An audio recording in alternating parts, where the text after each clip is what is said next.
Les États-Unis renforcent leur dispositif militaire en Europe de l'Est. Objectif, rassurer les alliés inquiets des tensions avec la Russie. Les Occidentaux craignent une attaque russe en Ukraine.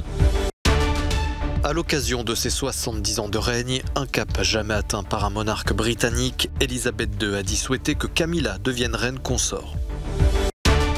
Manifestation au Brésil en hommage à un jeune Congolais assassiné à Rio. Des rassemblements pour réclamer justice pour la victime et pour dire stop au racisme. Les États-Unis renforcent leurs effectifs en Europe pour faire face à la menace d'invasion de l'Ukraine par la Russie. Washington avait annoncé mercredi l'envoi de 3000 hommes. Ils ont commencé à arriver ce samedi. Il s'agit officiellement de venir épauler les pays de l'OTAN en cas d'agression russe. Ces hommes ont notamment pris position en Pologne. Et même si ces militaires sont prêts à combattre, ce déploiement vise d'abord à dissuader la partie adverse. Les États-Unis disent avoir des renseignements selon lesquels la Russie préparerait une invasion à grande échelle de l'Ukraine et qu'elle dispose déjà de 70% du dispositif nécessaire à une telle opération. Moscou dément toute velléité d'invasion et de justifier le déploiement de ses troupes par une volonté de garantir sa sécurité. Près de 100 000 soldats russes se trouvent aux frontières de l'Ukraine. Certains sont déployés au Bélarus pour participer à des exercices militaires conjoints. C'est ce que dit la Russie. Les efforts diplomatiques engagés jusque-là n'ont pas permis de calmer les tensions dans cette région. C'est dans ce contexte que le président français se rend ce lundi à Moscou. Emmanuel Macron doit s'entretenir avec son homologue russe Vladimir Poutine. Il se rendra le lendemain à Kiev pour y rencontrer le président ukrainien Volodymyr Zelensky. Le président du Bélarus, Alexandre Loukachenko, évoque son avenir politique. Il était interrogé vendredi par le journaliste russe Vladimir Soloviev, un entretien diffusé ensuite sur la chaîne Telegram de la présidence bélarusse. Pendant combien d'années M. Loukachenko sera-t-il le leader de la Biélorussie? Connaissez-vous la réponse à cette question? Non, s'il y a une situation difficile qui touche le Bélarus, si une guerre éclate, ou si des développements similaires aux événements de 2020 se produisent, je serai toujours là. Mais si la situation est calme, si un successeur émerge, nous déciderons. Croyez-moi, je ne suis pas président parce que j'ai vraiment envie de l'être. Dieu vous garde de vous retrouver dans une situation où vous dépendez de nombreuses circonstances, lorsque vous êtes simplement lié par toutes ces circonstances, par votre pays, que vous avez créé de vos propres mains et par tout le reste. Alexandre Loukachenko a été réélu en août 2020 pour un 6e mandat consécutif. Un scrutin marqué par des manifestations massives d'opposants et la fuite à l'étranger de la chef de l'opposition, Svetlana Tikhanovskaya.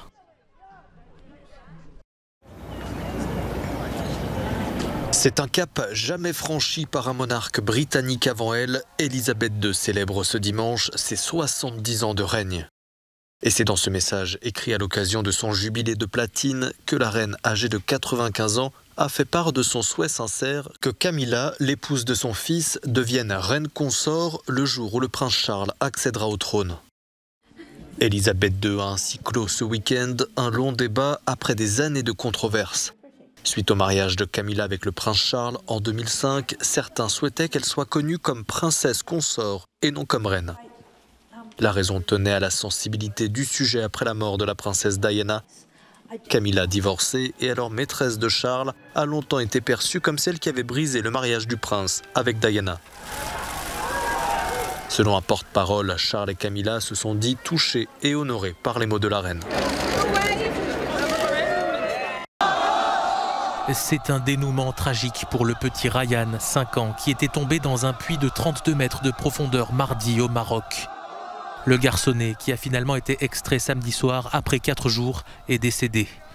Le roi Mohamed VI a adressé ses condoléances à la famille. Le sort du petit Ryan a ému aux 4 coins du pays et même au-delà. Des milliers de sympathisants ont accouru ces derniers jours en signe de solidarité et ont campé sur place malgré le froid dans cette zone montagneuse du Rif à près de 700 mètres d'altitude.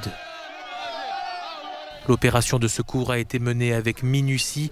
Des heures de forage ont été nécessaires pour atteindre la poche dans laquelle se trouvait le petit garçon. Une partie du tunnel horizontal a même été creusée à la main. Le principal défi était d'éviter les éboulements en raison de la nature du sol, certaines couches étant rocheuses et d'autres très sableuses. C'est une mesure sans précédent dans l'Union européenne qui est entrée en vigueur ce samedi en Autriche. Les Autrichiens de plus de 18 ans doivent dorénavant se faire vacciner contre le Covid sous peine d'encourir une forte amende.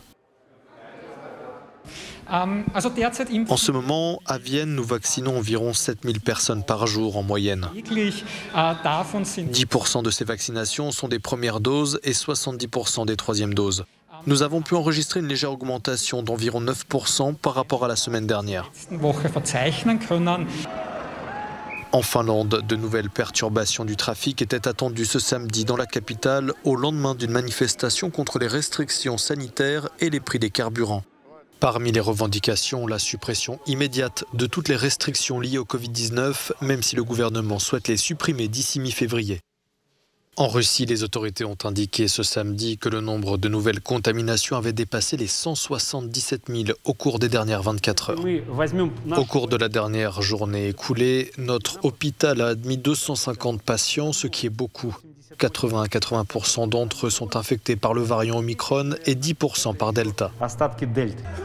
Depuis ce week-end, les Danois peuvent à nouveau festoyer sans masque ni passe. Le pays, pourtant pionnier du pass sanitaire, a levé toutes les restrictions liées au Covid, malgré la flambée des contaminations. Au Portugal, le gouvernement a annoncé vendredi le lancement d'un appel d'offres international pour la prospection de lithium dans 6 régions situées au nord et dans le centre du pays.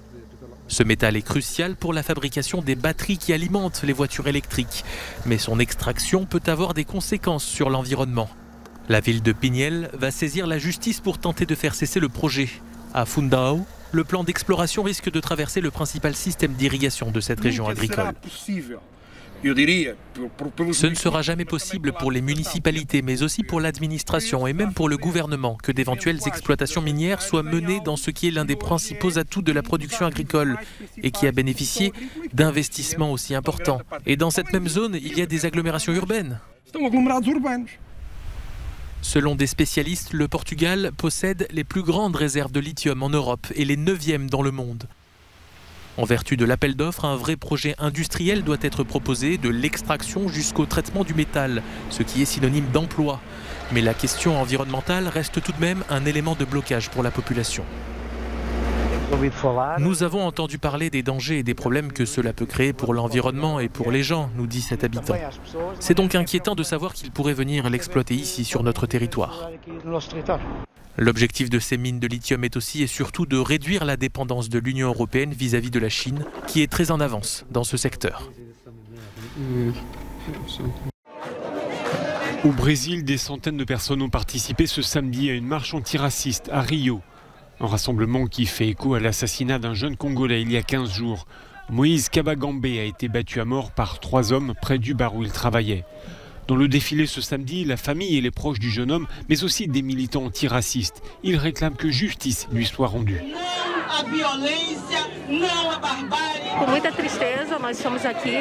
D'un côté, nous ressentons de la tristesse, dit cette jeune femme. Mais dans le même temps, on est heureux d'être là pour dire notre indignation. Il y a tellement de gens qui se mobilisent pour la vie de nos frères, non seulement pour Moïse, mais aussi pour tous ceux qui sont morts en raison de notre couleur de peau.